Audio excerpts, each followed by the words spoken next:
Electoral reform देश का ऐतिहासिक रिफॉर्म है और ये देश और जनता की दशा और दिशा दोनों को बदल के रख देगा। ये रिफॉर्म अंडर आर्टिकल 172 एंड 83(2) के अकॉर्डिंगली पार्लियामेंट में बनाया जा सकता है और वन नेशन वन इलेक्शन हो सकता है। नमस्कार दोस्तों, आज मैं बात करने जा रहा हूँ इलेक्टोरल रिफॉर्म के बारे में।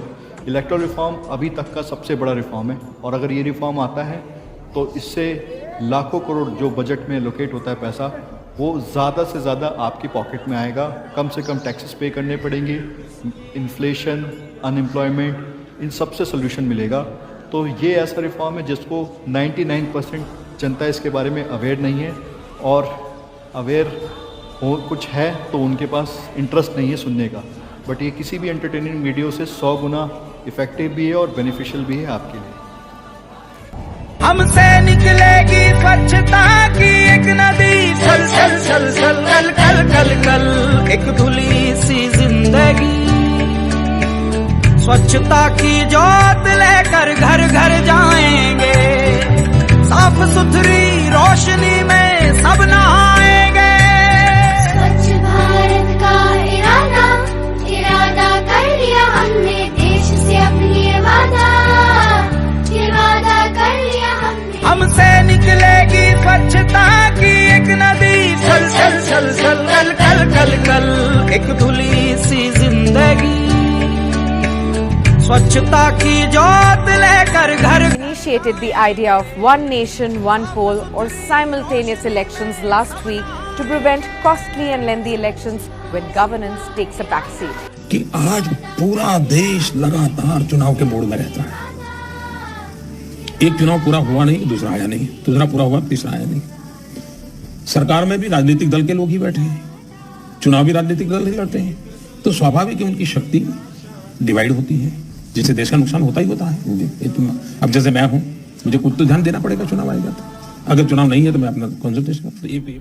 मजा आया और मैं ये जो मजा है हिंदुस्तान के हर व्यक्ति को देना चाहता हूं। What's your reaction?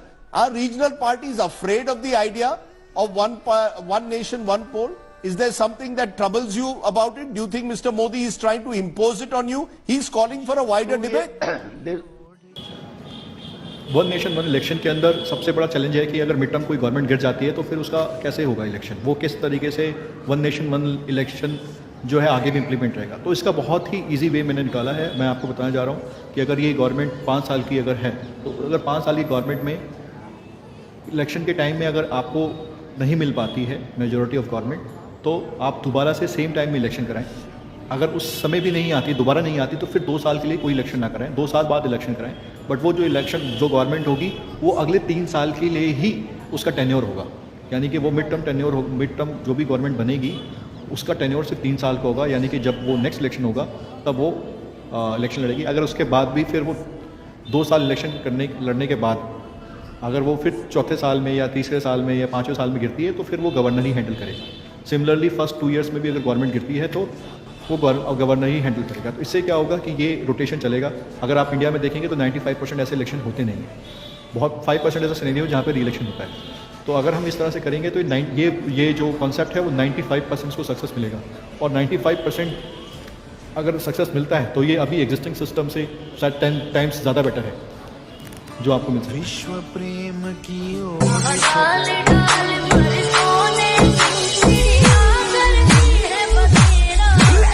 इस टॉपिक पे बात करेंगे और इस टॉपिक पे सोशल मीडिया में भी गवर्नमेंट से सवाल पूछेंगे तो आपको ज़्यादा अच्छे रिजल्ट होंगे और वो टाइम वेस्टेज या टाइम पास करने से ज़्यादा बेनिफिट आपको मिलेगा कि गवर्नमेंट की से ऐसे सवाल पूछना जिससे कि आपको डायरेक्टली फ़ायदा होता है।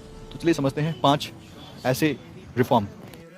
देश में डायरेक्ट और इनडायरेक्ट टैक्सेस 60% से भी ज़्यादा हो चुके हैं और India highest tax charging country में से एक है। टैक्सेस दिन पर दिन बढ़ते जा रहे हैं और गवर्नमेंट के काम करने के बावजूद भी जनता को टैक्स का बेनिफिट नहीं मिल पा रहा है। चुनाव की ड्यूटी में लगे रहते जी, साल में 100 दिन, 150 दिन, 200 दिन चुनाव के काम में जाते हैं।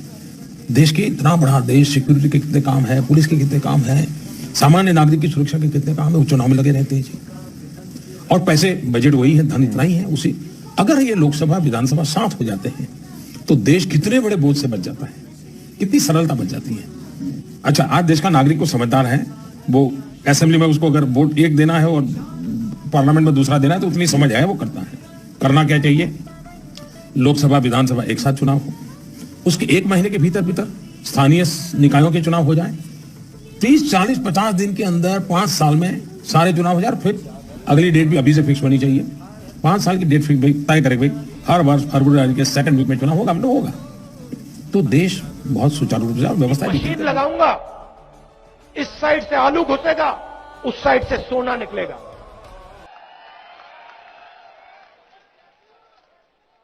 इस साइड से आलू डालो, उस साइड से सोना निकालो, इतना पैसा बनेगा, आपको पता नहीं होगा क्या करना है पैसे का। हमारे देश में सेंट्रल, स्टेट और लोकल गवर्नमेंट, ये 3 तरह के इलेक्शन होते हैं। अगर सेंट्रल स्टेट के इलेक्शन कराए जाएं और एमएलए खुद ही लोकल गवर्नमेंट यानी कि पंचायत और एमएलसी को चुने तो बहुत बड़ा खर्चा बचा जा सकता है। इसी तरह राज्यसभा के भी इलेक्शन डायरेक्टली लिंक हो जाएं स्टेट और गवर्नमेंट से, ना कि ये हमेशा के लिए मेंबर। राज्यसभा को और मजबूत बनाने के लिए राज्यसभा में फिक्स एमपी का टेन्योर ना करके इसको डायरेक्टली स्टेट इलेक्शन के साथ लिंक कर देना चाहिए। स्टेट और नेशनल पार्टी का डेफिनेशन ये हो कि उनके एमपी और एमएलए कम से कम हर इलेक्शन में 50% सीटों पे इलेक्शन लड़ते हों। इंडिया एक बहुत बड़ी कंट्री है, तो यहाँ पे 51% मेजोरिटी लाना बहुत मुश्किल है। सो एक ये प्रोविज़न होना चाहिए कि इन केस अगर 51% मेजोरिटी नहीं आती गवर्नमेंट की, तो जो दूसरी सबसे ज़्यादा सीट वाली गवर्नमेंट होगी, यानी जिसकी मिनिमम कम से कम 1/3 वोटिंग हो, यानी कि 1/3 उसके पास उनके कैंडिडेट्स हों, और मैक्सिमम जिसके पास सीट होंगी वो इलेक्शन जीते हैं, जिससे कि मल्टीपल टाइम इलेक्शंस नहीं होंगे। और दूसरी बात यह है कि खिचड़ी गवर्नमेंट नहीं बनेगी। जब खिचड़ी गवर्नमेंट नहीं बनेगी तो चांसेस ज़्यादा हैं कि डेवलपमेंट हो, क्योंकि कोalition गवर्नमेंट में कहीं ना कहीं वो डिसीजन लेना और उस तरीके से काम करना इट्स वेरी टफ। तो एमएलए एमपी एक बार चुन लिए जाए तो वो फिर उस सरकार में दोबारा से दल नहीं बदल सकते, वो सरेंडर कर सकते अपनी सदस्यता। ये बहुत डेंजरस है एक सरकार के लिए और देश के लिए, इसलिए दल बदल सख्त से रोकना चाहिए। तीसरा सबसे बड़ा रिफॉर्म इसके अंदर हो सकता है कि एमएलसी के इलेक्शन ना करा के कॉलेजियम सिस्टम की तरह इलेक्शन कराना। जी हाँ, कॉलेजियम सिस्टम है जहाँ पर जैसे जजों की नियुक्ति होती है, यहाँ पर इसी तरीके से अगर कॉलेजियम सिस्टम को फॉलो करते हैं तो इसमें ये होगा कि एमएलसी के इलेक्शन नहीं होंगे, पंच के इलेक्शन नहीं होंगे, जिसमें एक इलेक्शन के लिए 1 करोड़ रुपये खर्च हो जाता है, और वो पैसा और कहीं नहीं होता, वो जब डेवलपमेंट का पैसा आता है तो उसी में से एडजस्ट होता है।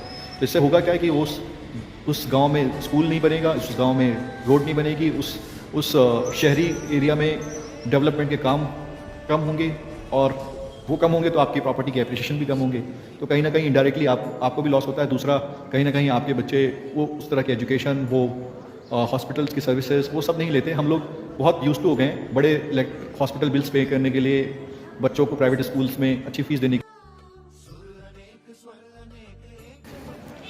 चौथा रिफॉर्म ये हो सकता है कि जब भी आपने देखा होगा कि पुलिस रिफॉर्म बहुत इंपॉर्टेंट रिफॉर्म है। दिल्ली के अंदर सारा का सारा जो पुलिस गवर्नेंस है वो गवर्नर के पास है। यही सिमिलर मॉडल होना चाहिए पूरे इंडिया के अंदर। आप अगर देखेंगे तो दिल्ली के अंदर फिर क्राइम या बाकी चीज़ें हैं, लेकिन उसको बहुत अच्छे से कंट्रोल भी किया हुआ है, और फियर है लोगों के अंदर, पुलिस का, इनका बहुत फियर है।